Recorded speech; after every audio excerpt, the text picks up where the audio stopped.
Perubahan sikap Indra Bekti usai rujuk Aldila Jelita. Indra Bekti berubah sikapnya menjadi lebih bersemangat setelah rujuk Aldila Jelita pada Jumat, tanggal 25 Agustus tahun 2023. Kemarin, presenter Indra Bekti kini fokus memperbaiki rumah tangganya dengan sang istri, Aldila Jelita.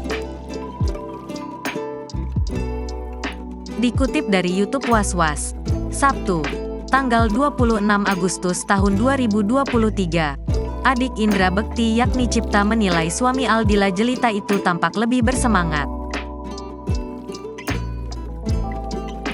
Dia lebih bersemangat sih iya, kata dia. Selain itu, tentunya sang kakak menjadi tampak lebih bahagia.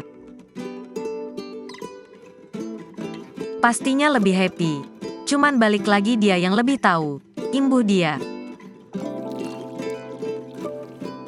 Kalau aku sih ngelihatnya biasa aja.